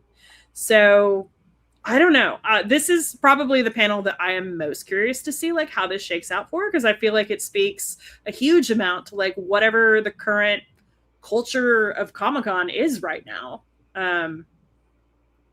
I don't feel like we know. Yeah. My opinion is, if you are going to be stressed about it and worried, I would get into the wristband line sometime in the evening, either right before they start hitting. Remember, we're just talking about getting in the room. Again, you front of line folks, you figure it out yourself. Of which I am one. You know what you need to do. You're already going to do what you're going to do. Yeah. Yep. I would get into the wristband line sometime in the mid to late evening for the wristbands, get a wristband, and then go enjoy the rest of your night, go sleep, come back before they start letting in the time slot for being able to get in with your wristband, and wait it out on the day. Just so you can make sure that and this is for anything in the room that you want to see. That's my personal opinion. If you want to see Star Trek, do that. If you want to see Apple, do this. If you want to see Marvel, do this. And just wait it out until the thing you want to see happens, and then go about your day. The only thing you don't have to worry about is Kevin Smith. Because the room 100. Will mostly clear out, and then you can get let in. I absolutely think that is why there is that extra 15 minutes. So instead of 30 minutes between panels, there's 45. And I literally think it's because like it will be a mass exodus. Yeah. Yeah, absolutely. So I'm going to say one more thing that I probably shouldn't, because why not? Nope. That's what Tell I us do. how you really feel. It kills me, quite frankly, that Widow's Bay is in here. Widow's Bay, I love with a passion, but I'm like, it has no business being in Hall H. It is not that kind of a show. And the true TV fans, look, we are over in Ballroom 20, okay? And like, the concept of doing Hall H is like so off-putting to so many of us that like a small show like Widow's Bay, like it absolutely, I think, could like find like the really into TV fans, like if it was over in Ballroom 20, just like Severance was. I mean, Severance was way freaking bigger than Widow's Bay is, and it was over in Ballroom 20. So it kills me, quite frankly, that this is in Hall H. And I understand that like Apple probably just wanted to put all their stuff on this. And I understand as well that like programming has done an amazing job with all this. And I'm sure there's reasons outside of what I'm thinking of. But good God, can the studios just come back so we can put TV back in Ballroom 20 where it belongs, please? Please. Your personal plea. Please. I want there's some conversations going on in the chat, and I want to cover a couple of them. First off, we always have to have this discussion about D23 years and Marvel. It is Carrie wrote an article about this. I did the math. In 80% of years where D23, like 80% of D23 years, Marvel came to Comic-Con. Okay? The years that they don't is because Marvel does not have enough to show. Like, you have to understand, the comments that Kevin Feige has gone on the record of saying is like, we plan our schedules around San Diego Comic-Con. Does he say that about D23? No, he does not, because at D23, he is sharing a panel with a bunch of other stuff. At Comic-Con, he gets to run the show. Okay? So, like, Marvel likes Comic-Con a lot more than they probably like D23. Like, just saying. And so what you will see as far as panels go is Marvel at Comic-Con is this big presentation of this is what you guys want to see. It's cast members, it's sizzle reels, it's trailers, it's announcements. At D23, it's a version of that without the incredible, like, just awe of the moment kind of thing. And then he'll throw in some little things that didn't get announced already, like Disney Plus TV shows or something like that. There will be something new at D23 almost every time that doesn't get announced at Comic-Con. And it's because he does it for the Disney overlords. He's like, I got to have something that they're like, oh, we got an exclusive. And so he'll throw him a bone of like, you know, hey, here's 4 Disney Plus shows we didn't announce at Comic-Con.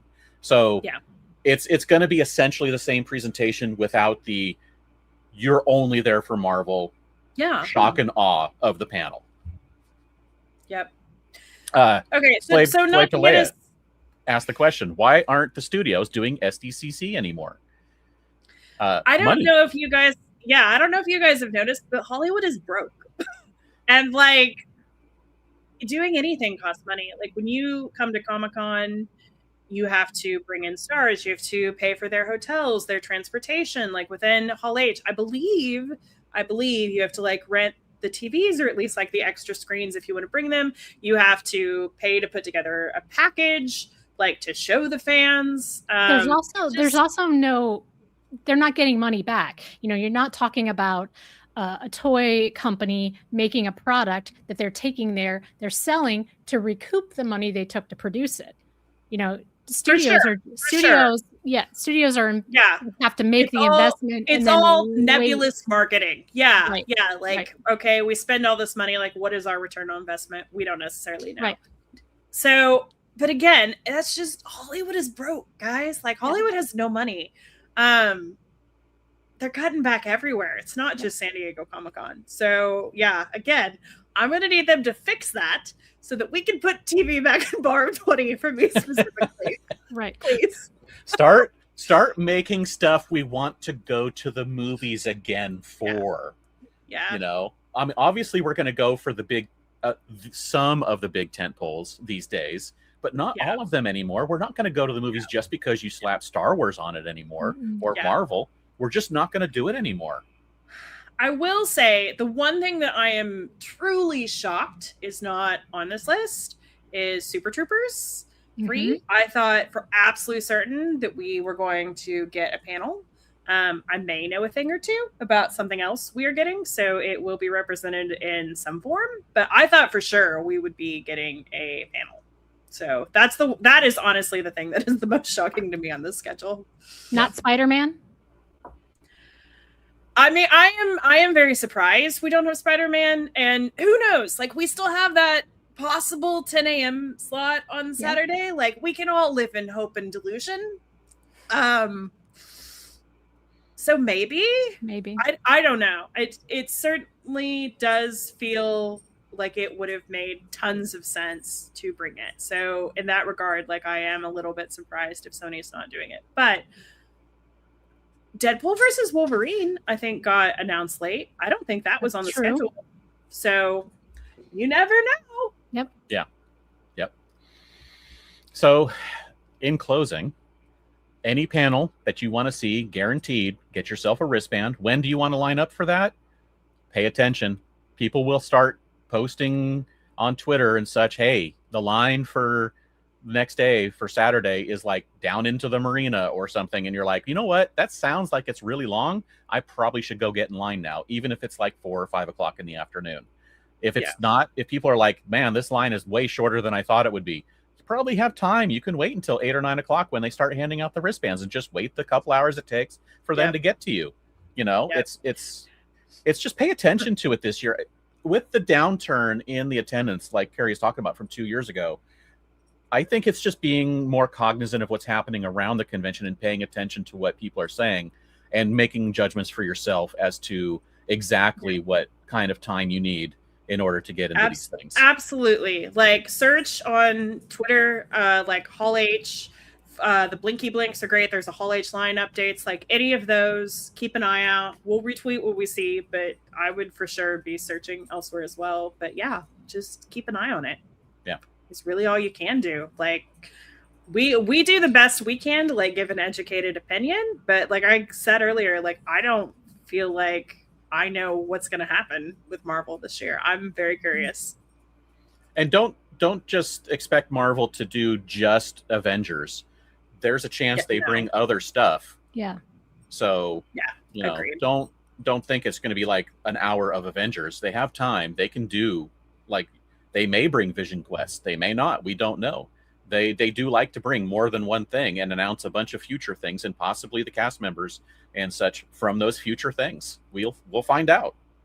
Yeah. That's kind of the aura and the fun of the Marvel panel is, you know, they're going to do something. So it's like, I want to be there for that. Like how many people thought, you know, the cast of the Fantastic Four would be there 2 years ago and have a little like balloon Fantastic car floating around the room, you know? Yeah. Who knew? So super quick, Jerry Knowles asked in the chat, Blinky Blinks, what are those? Blinky Blinks are just the people who hand out the wristbands. They have little blinky lights. That's why they're the Blinky Blinks. But they have their own Twitter account that you can there's a Twitter account for them. Yeah, there is. Okay, well, real quick, just in general, what do we think about Saturday programming? Another excellent day. I think there's some amazing stuff in here. Yep. I, again, as we said earlier, like I for sure wish there was more studio. Let's put TV back at Barb 20 for the love of God. I think there are so many freaking amazing panels, and especially like if you are willing to check out some stuff that isn't Hall H. Like those Yeah. smaller rooms are packed with amazing things. Especially really comic are. stuff. Yeah. Find Yes. out what Comics. the buzz is about this absolute universe if you haven't. You know, go to Absolutely. something like that. Absolutely. Or you could go to one of our dark horse picks, which I know we each picked a couple. Yeah. So let's Yeah, So, there's so much content at Comic-Con. There's how many? I mean, there's something like 20 to 30 different panel rooms every day that are running all day long, and so that's so much content that you can go see. And obviously, most of it, I don't know, is not going to be your bag, but some of it is. But to be fair, like if you can't find something, if you go to Comic-Con and you're like, I'm bored, like that might be on you. You know, like that might if you're be bored like at Comic-Con. Yeah, like if you can look through every day of paneling and say there's not a single thing that is of interest to you, like you maybe shouldn't even be going. I would be concerned. I don't go to panels, but that's because I'm lazy and I won't put in the effort to do so. But that doesn't mean there aren't like dozens and dozens of them that would be of interest to me. Yeah. But if you're out there tweeting that there's not any good panels, absolutely. Stop. I say all of the time, like if you feel bored at Comic-Con, like odds are that you were doing the exact same thing that you do every year. And there is an infinite amount of possibilities of the way that you could be spending your convention. Like if you do the same thing every year, try something new. If every single time that I have tried something new, I'm like, this is so fun. Why did I not do this before? But real quick, Mike Nelson in the chat definitely pointed out that Acme Coyote screening that night, which is in the portal and over in the AMC Mission Valley, that sure does feel like it could be the first panel of the day. Like maybe they do something there first thing that morning. Who knows? So TBD. Yeah. All right, let's do our Dark Horse picks. So James, you want to start us off? Sure. And so we've covered the major rooms. These are in the other rooms, something that we might find particularly endearing to us or that we think needs a bit of a boost on people finding out about. The first one is something that I watched when I was younger, and that is The Greatest American Hero Returns in Grand 10 and 11 over at the Marriott Marquis. It is at 1 p.m. and Mr. Ralph Hinckley himself, the Greatest American Hero, William Catt, will be there, along with Don Hanfield from Amp Comics, Tanya McKiernan, and David Mack. Very famous comic artist David Mack, to discuss the return of the Greatest American Hero after 40 years, which I'm guessing it's in comic form. It is. But it is in comic form, yes. But still, it's so fun to have something like this coming back because The Greatest American Hero, I loved watching that show when I was younger. It was great. And David Mack has created an amazing variant cover for the issue number 1 of the series, which I believe he'll have at the convention. Very, very cool. Yes. Yeah. So those of you who know comics know David Mack has done some amazing art over the years. And then the second one I have is one that I actually attended a version of at WonderCon, and that is the comic art of David Lynch in room 11 at 2 p.m. Oh, also at 1 p.m. So you got to I would have to actually make a choice here. This is horrible. This is what Comic-Con does to you, man. Anyway, this is a group of people, including comics creator Matt Haley, author and former Los Angeles Reader editor Dan Barton, author and professor Michael Dooley, and CBLDF Fund's Jeff Trexler, discussing David Lynch's comics and cartoons, which, for those who don't know, he was a very big cartoonist, and he did some comics over the years, including The Angriest Dog in the World and the web series Dumbland. But it's basically them talking about the effect and the David Lynch and just how much his work has affected people over the years. And it was a very, very interesting and fun panel. So something that I would say, if you are interested in, definitely attend. Perfect. Okay, well, I've got 2. I'm going to start off with the Stuff Dreams Are Made Of live podcast at 5 p.m. over in the Neil Morgan Auditorium. And this is David Mandel, who was the showrunner on Veep and he also worked on Seinfeld, and Ryan Condal, who is showrunner on House of the Dragon. And I do actually listen to this podcast occasionally. They both collect props, and it's literally just them talking about their hobby and collecting props. But it's actually really interesting, especially if you are at all interested in the world of props. And you should. You wouldn't know anything about that, though, would you? I wouldn't know a single Not a thing single about thing. collecting props. Yeah. Yeah, so it's cool, and you get to see some cool people. Again, like Ryan Condal is the showrunner on House of the Dragon, and it's even moderated by Todd McFarlane.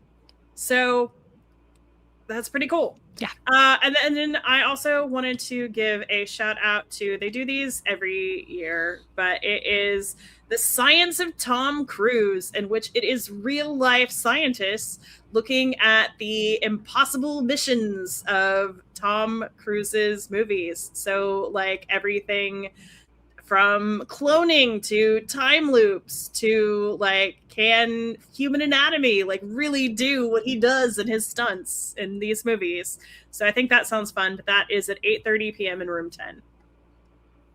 That does All sound right, like fun. Aaron. Yes. I picked something in room 5A and B at 6:30 p.m.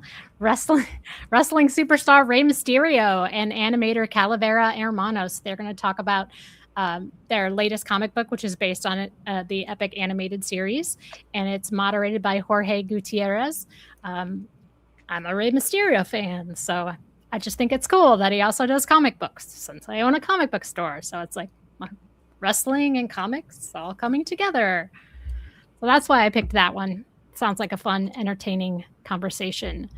The second one I picked is also in room 5A and B. It's earlier in the day at 1:30 p.m. and it is Inside Flux House with Matt Kint and Brian Hurt. Matt and Brian are two of my favorite creators. Matt is he is a singular mind in comics. He does wild and crazy things, and they have this Flux House imprint, which I think the goal is just to disrupt your brain. Some of Matt's previous projects, like Mind Management, Department H. He also did the Berserker series with Keanu Reeves. They've all been very high, like interesting, high level, strange stuff. And Matt just likes to do, they both really like to do like weird stuff at Comic-Con. Like there was one year I had brought one of Matt's hardcovers to have him sign, but his thing that year was he would light the page on fire at the convention and then put it out. Yes. And then put it out and then like sketch on one of the pages. Oh my God. But they're the ones, I don't know if you've seen it on our on one of our UTTs. I think he's gonna, or it might be in the Oni at the Oni booth, but he's gonna have like a comic book inside of a can. Oh, the can. Like, I wrote that up. The can. Yep. Like they just have these like crazy ideas and they find a way to do it, and they make more out of comics than just panels with art and words. So if you like weird stuff, that's a good one to go to. Yeah. All right. Okay. Super quick. I've got a couple of people in the chat asking about wrestlers. We do actually have a guide for wrestling that I think I'm just waiting on Robert to give me final approval on. He just needed to add like the Sunday panels, so that will probably go up tomorrow. But we do have a guide for that. So.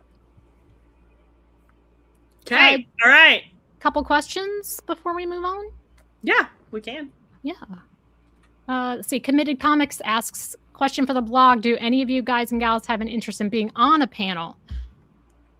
Were you on one, James? Or was that James? I was on a panel at WonderCon for the Browncoats. Yeah. I will be on a panel. I don't have a problem being on a panel. Unlike some people who do not want to be in the public eye that much. On a screen is about the limit for a lot of us. But yeah, I'll do a panel if someone invites me. I'm not going to like set one up or anything. No. I'm very open to it, but my fear is always like, ooh, but what if it like contradicts with the panel I really want to go to, which is why I have been asked once or twice, and I'm like, I don't know. Yeah. I don't know if I could stick to a topic. honestly, like if someone had me on their panel, like, and it was about one certain thing, it's like I meander like way too much, and I'm not confident in having knowledge of any one thing to be able to expertly speak about it. So I would probably, I'd be very hesitant to do it. Yeah. Okay.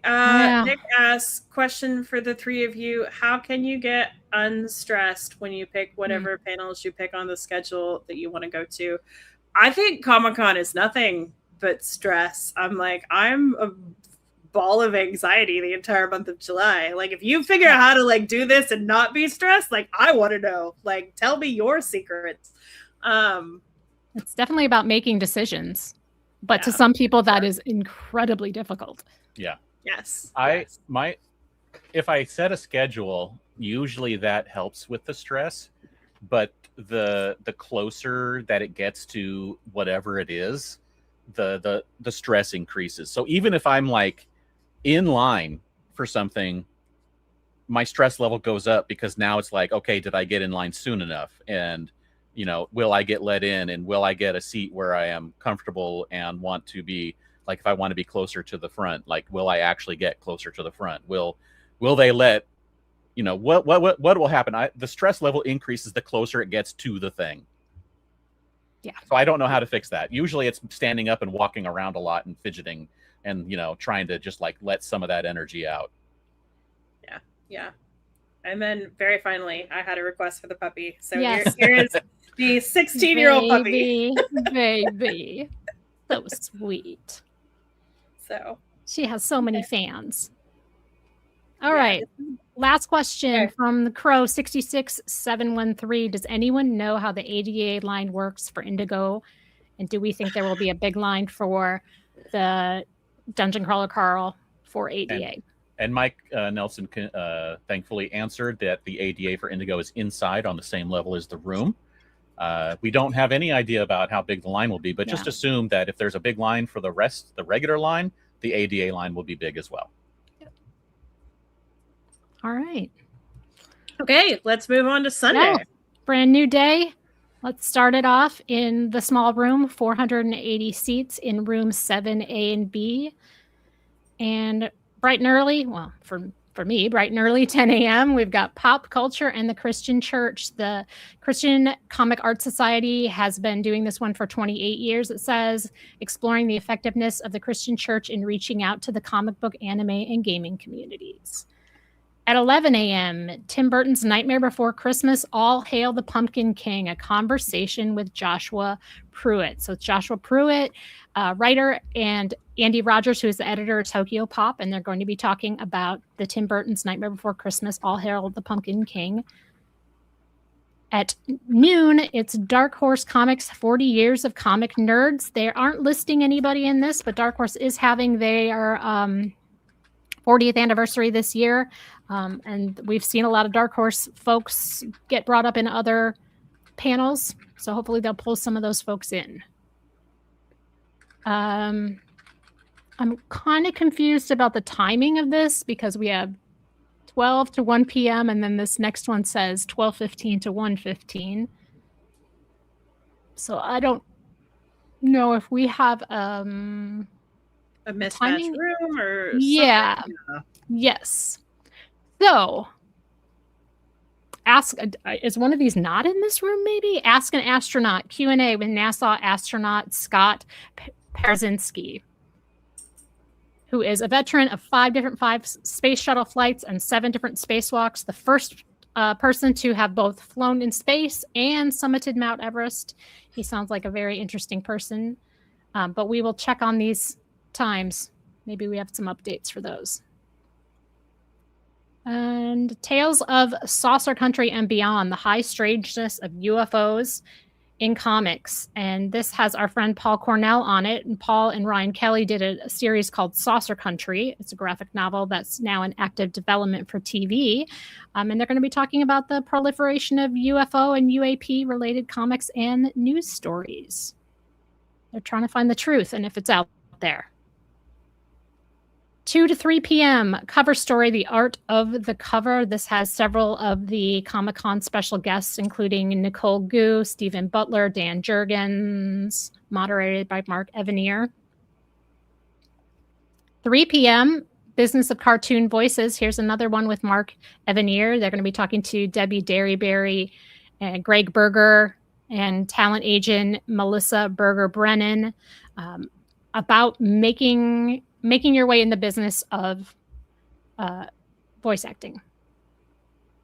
4 p.m. to 5 p.m. Spotlight on Maggie Thompson fan experience. Maggie Thompson, I think, is one of the other ones who's been there every single year since the very, very beginning. This panel is going to be focusing on fan activity, the fan experience, the creativeness of fans, and how they relate into the whole pop culture.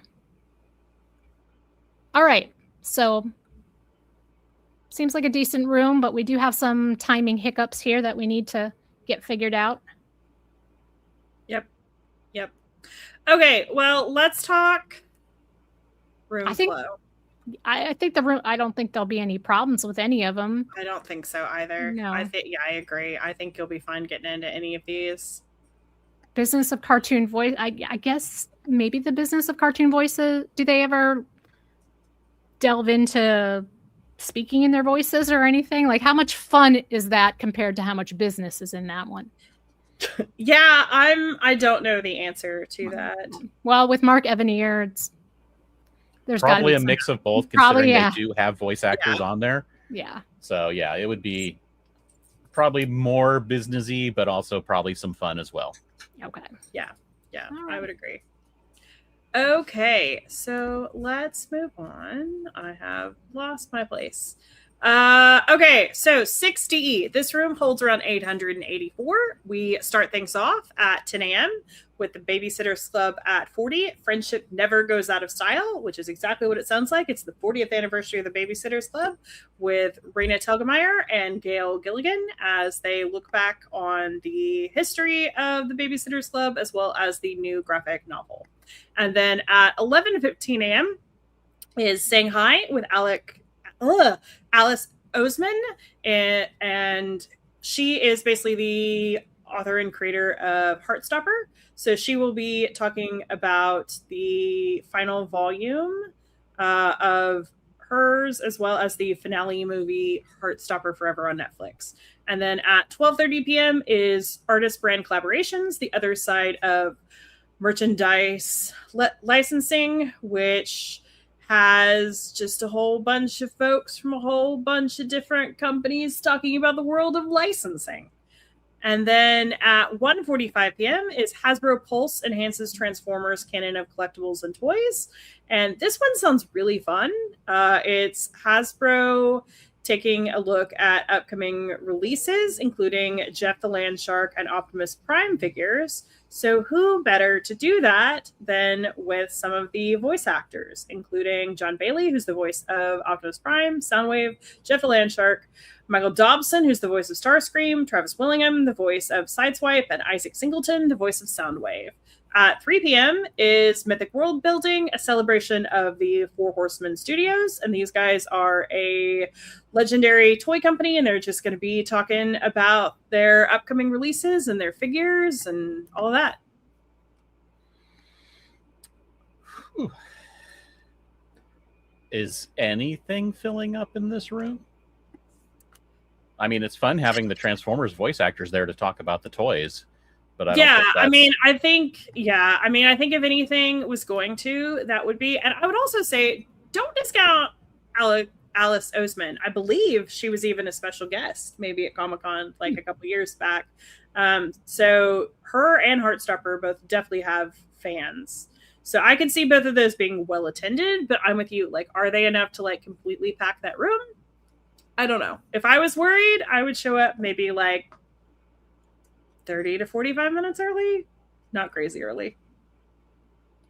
Not painfully early. Nope. Okay. Keith in the chat says, I bet Transformers will be full. So someone thinks they will be. like I said, if you were worried, I would show up a little bit early. But to me, Transformers and Alice Oseman are the two big panels in that room.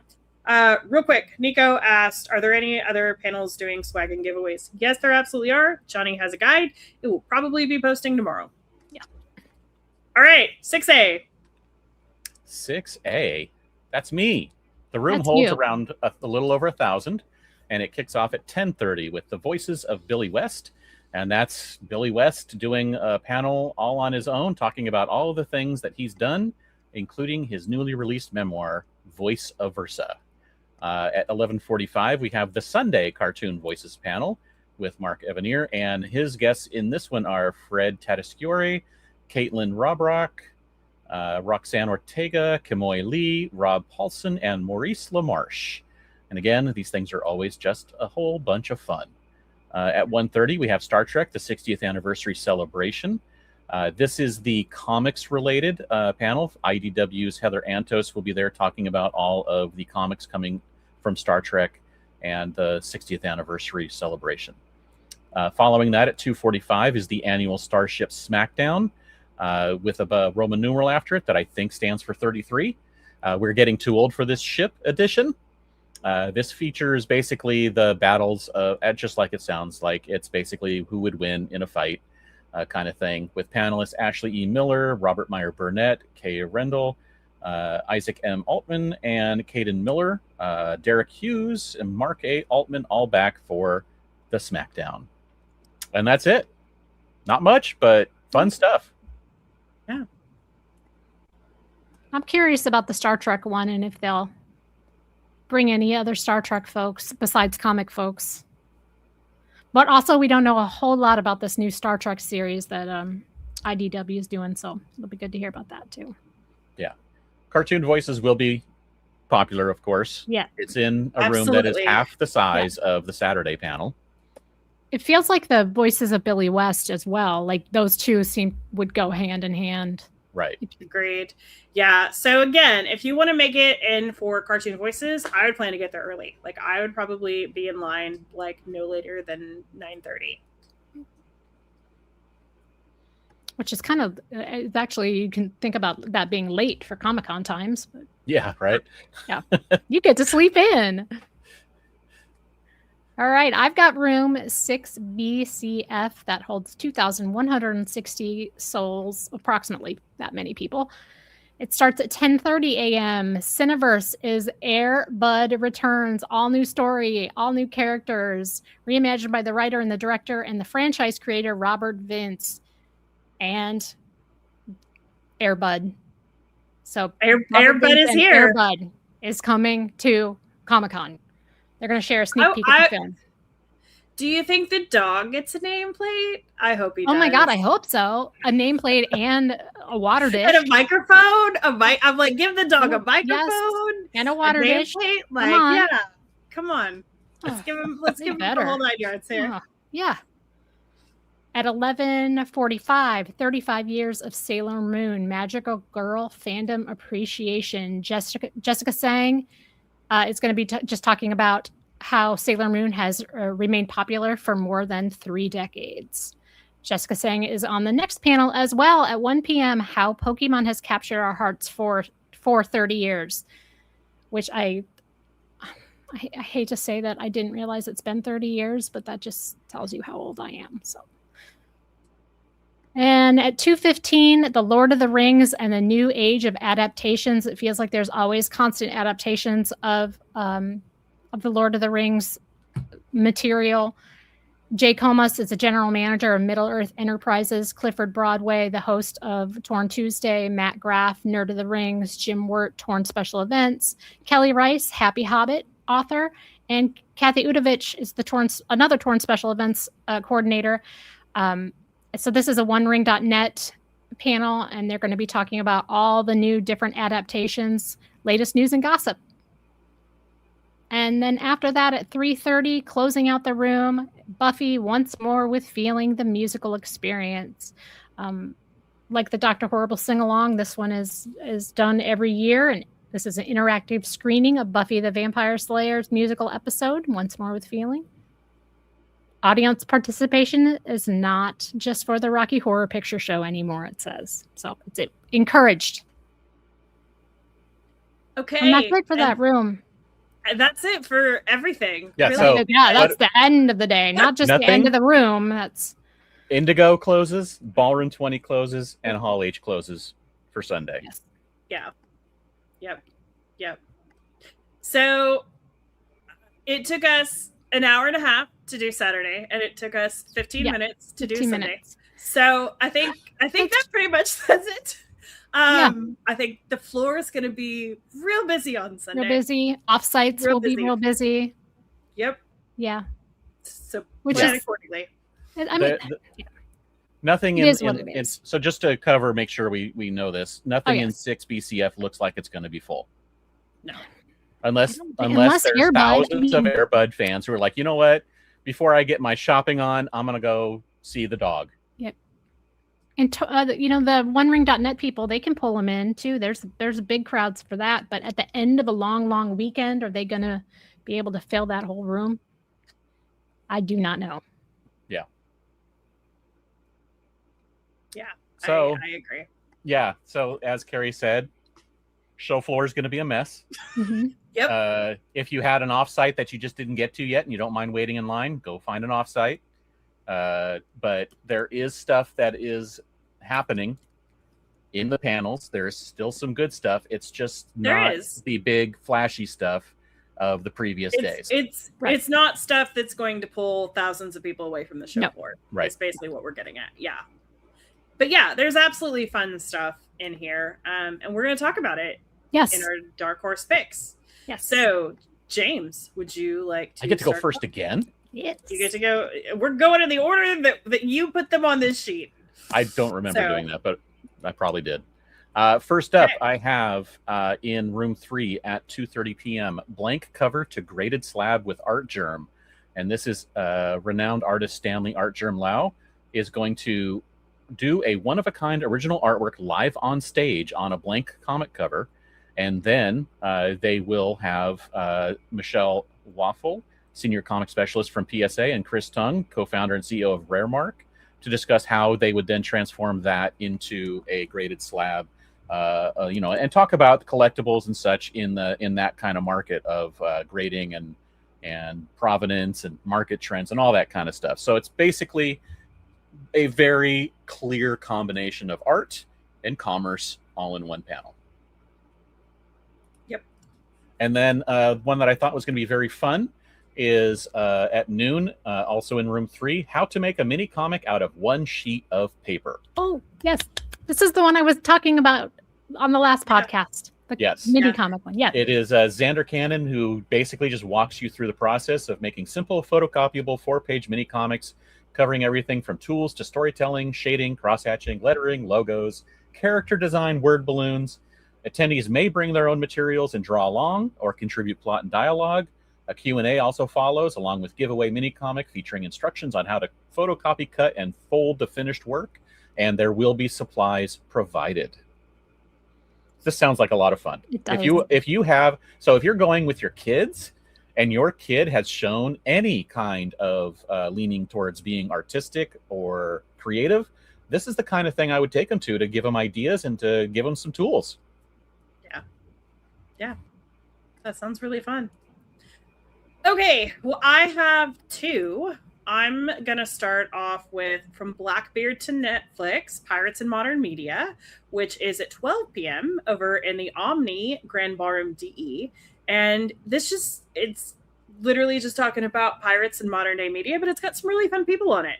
So it's got Zach McGowan, who is an actor in Black Sails. He's been in a bunch of other stuff as well. Isaac C. Singleton, who was in Pirates of the Caribbean. It's got Lucas Etlin, who was a director on One Piece. And yeah, it's just them talking about pirates. But if you're looking for like a smaller panel with some fun actors talking, who didn't want to go talk pirates? Like, I just think that sounds fun. Yeah. And then I did just want to mention Comic-Con Talkback. So that is at 3:30 p.m. in room 25 ABC, and it is basically your chance to go and ask questions or make comments to the organizers of Comic-Con. So if you have any burning questions, like, this is your opportunity. It is basically like a town hall, and that like anybody can ask anything, and yeah. Compliments also welcome. Compliments also welcome. If you have something good to say, you should go there too. That's absolutely correct. Like, not everything has to be a complaint. Like, if you were like, I think Comic-Con did something super well this year, like, go tell them. And honestly, guys, like, that's true all weekend long. Like, if you think anyone is doing a good job, like, tell them. Tell staff, tell volunteers, and not just Comic-Con, like, tell the convention center people that. Tell the people picking up the trash. Like, tell anybody. Like, a lot of these people here is complaints. So for sure, if you think something is being run well, like, tell them. You could make their day. Hear, hear.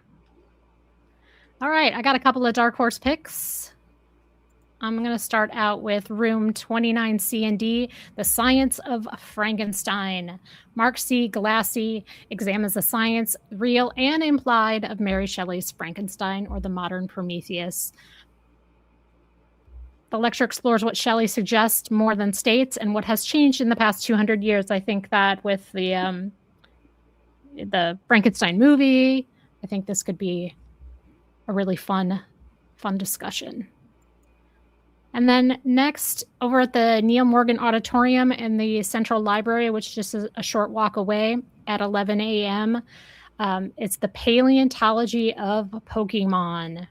Reisuka, the cosplaying paleontologist, shares her expertise on the dinosaur science behind Pokemon. So another little science pick, but she's going to share her knowledge of paleontology and combining how she combines it with cosplay and comedy, and to make learning accessible and not so. Sometimes learning can be a challenge, and making it fun is always good. Yeah. Plus, I just want to hear about like the paleontology of Pokemon. Like, what would their skeletal structures? What would the Pokemon fossils look like? And this is just part of a small amount of somewhat educational programming that the library puts on. I don't know if they've released their entire slate of everything yet, but they will have some. Yeah. Plus, the library is really beautiful and good. Should go visit it. That's it. Okay. Well, I think that about does it for Sunday, unless anybody else has anything. Any news on chocolate bars? Somebody is asking about chocolate bars.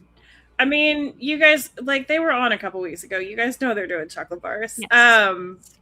They just haven't announced the flavors yet, but it will be very soon, especially considering the fact that it is Sunday now, so you can officially say Comic-Con is next week. So it will be announced at some point between now and then. Yeah. Ariel in the chat says they have Pokemon skeletons at the Museum of Science and Industry in Chicago.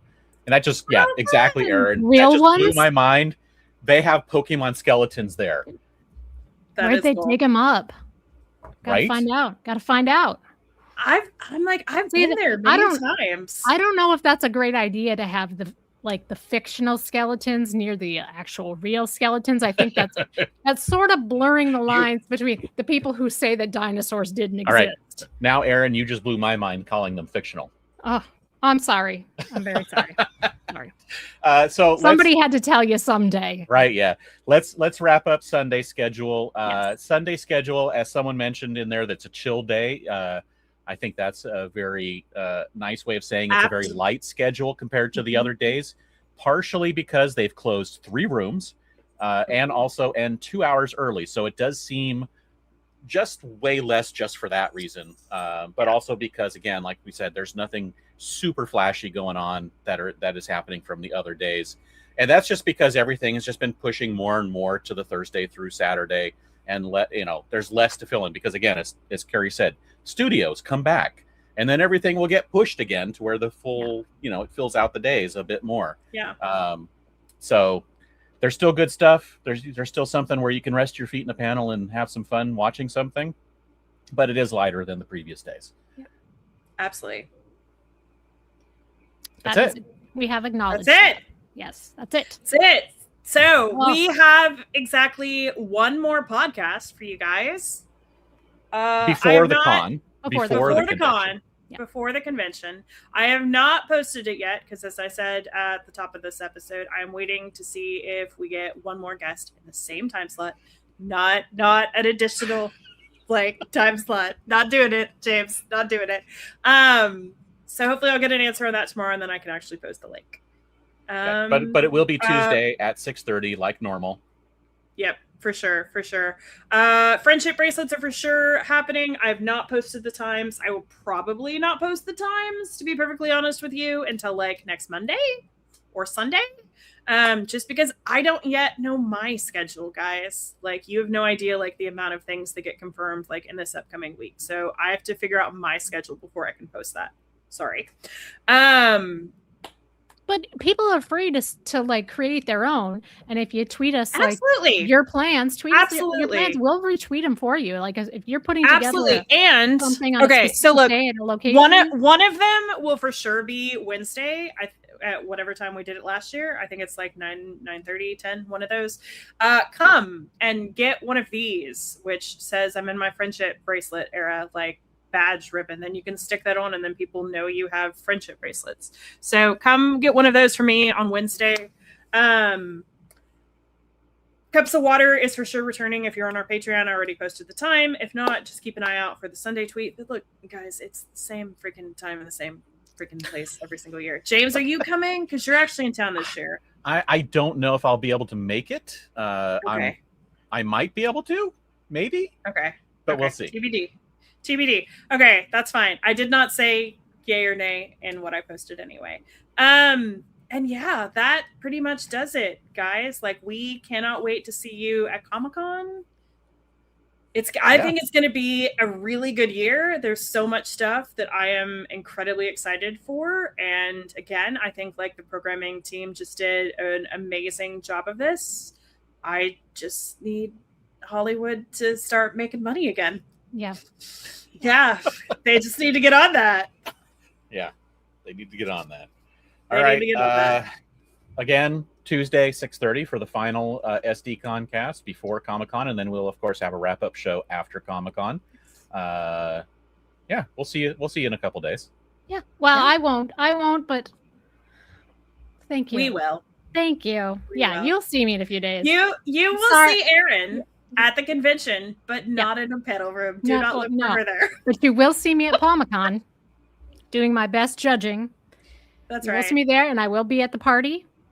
And I will be doing Prize Mule. Janet and I will be there doing some Prize Mule. Yeah, that's a good point. Prize Mule returns. We have so many amazing giveaways. And we have a lot of brand new people to Comic-Con who've been wondering, what is Prize Mule and how do they participate? So one of these, maybe Tuesday, just do a quick little recap of what they can do to participate. Yeah, so you can come and find these guys. He's not a mule, but yes, you can come and find these guys. Yeah. We'll talk about it Tuesday. Please talk about it Tuesday.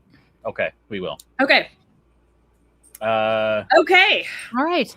That's it. Aaron. That's it. Yes. Well, first, thank you everybody for tuning in. We really appreciate it. Aaron, where can we find more of your work on the internet? I am on the internet at Bavarian Aaron on all the different socials. Carrie, where can we find more of your work on the internet? You can find me for the 5 minutes a day that they let me out of my enclosure over on Twitter at Carrie Dixon, talking about the Vampire Lestat. James, who's this? Who's this we who lets you out? I think it's you. Hold on. You are the you who lets you out. I am the V who lets me out of my enclosure. I was wondering if is that the 15 minutes a day that you're like, hey, Aaron, watch things. I got to take the dogs out and feed them. And then you're back in tweeting the whole walk. Yeah. Basically. All right, James, where can we find more of your work on the internet? I am everywhere online at Dan Regal, except YouTube and Twitch. I am the Dan Regal. I am on a podcast called Overexerted, a Disney Lorcana podcast.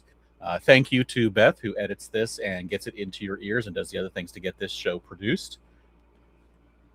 We are on iTunes. If you'd like to subscribe, the links are up in the blog. You can search for SDConCast. We are also on Stitcher Radio.